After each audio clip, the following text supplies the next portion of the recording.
If you've watched this channel for any length of time, you know that I am not shy about my opinions on Nextcloud. Yuck, yuck, yuck, yuck, yuck, yuck, yuck. I think the setup process is unnecessarily complex, the maintenance burden is real, and there are almost always better tools for whatever specific problem you're trying to solve. And I don't think that's a hot take. A lot of you have said the same thing in the comments. So when someone in a recent live stream mentioned that Nextcloud was involved in a new project called OnlyOffice, my first reaction was skepticism. But I often try to keep an open mind on things. Yuck. And then it was brought to my attention that Ethan Shawley included it in the most recent Self-Host newsletter, which, by the way, if you're not subscribed to that, the link is in the description. It's one of the best resources in the self-hosted space. And after seeing it there, I decided it was time to actually dig in and see what this thing is. And honestly, I'm kind of glad I did. So let's talk about what OnlyOffice actually is.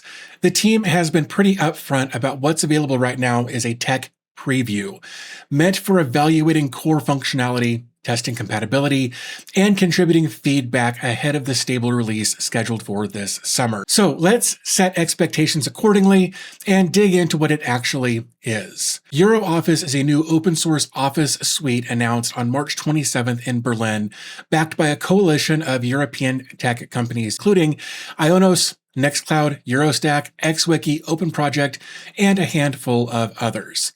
The pitch is simple.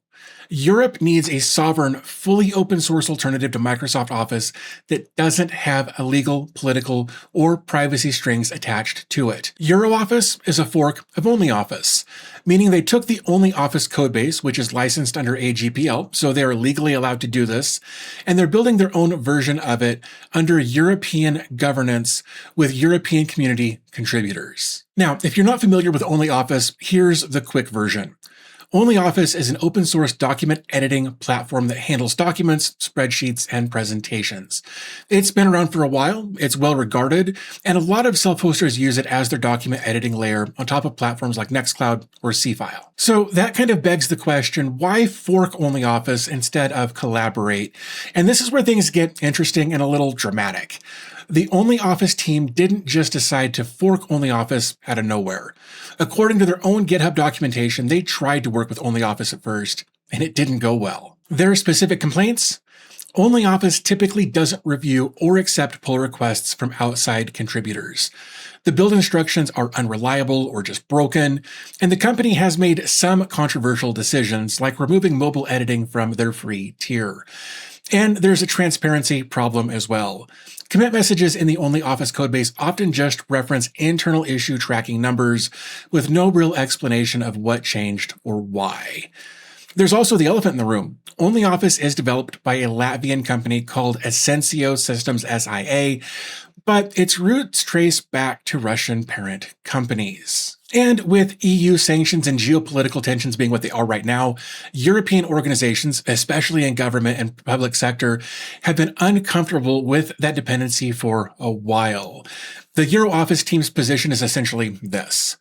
We need a version of this technology that is genuinely transparent, genuinely open to contributions, and governed by European organizations. And since collaboration wasn't possible, a fork was the next logical step. Now, OnlyOffice is not happy about this. They've publicly accused OnlyOffice of license violations and have suspended their partnership with Nextcloud over all of this. I'll be sure to put links in the description so you can read both sides and form your own opinion. And I want to hear from you. Who do you think is in the right here? Definitely let me know in the comment section down below. So now let's talk about what OnlyOffice actually is, technically speaking. OnlyOffice is not a standalone office suite in the traditional sense. It's a document editing engine. It handles opening, editing, collaborating on, and saving documents, but it doesn't come with its own file storage, file browser, user management, or sharing system. For that, you need to pair it with a platform. But this is important for those of you who share my feelings about Nextcloud. It doesn't have to be Nextcloud. I actually tested this. I spun up OnlyOffice in Docker and paired it with Seafile as the file management layer. I did a video on Seafile about 5 years ago. I'll have a link to that in the video description as well. And honestly, it might be time for a fresh look at that platform in a dedicated video. But the point is, OnlyOffice worked. Documents opened, formatting was preserved, edits saved back to Seafile. The whole thing functioned like it was a real document editing workflow with no Nextcloud involved anywhere in the stack. So thumbs up for that. So let's talk about the state of the project as it is right now. And I want to be honest with you about where this project actually is. A tech preview is available right now on GitHub, and you can pull a Docker image and get it running. And that's what I did. But there are rough edges. The browser tab still says OnlyOffice document editors.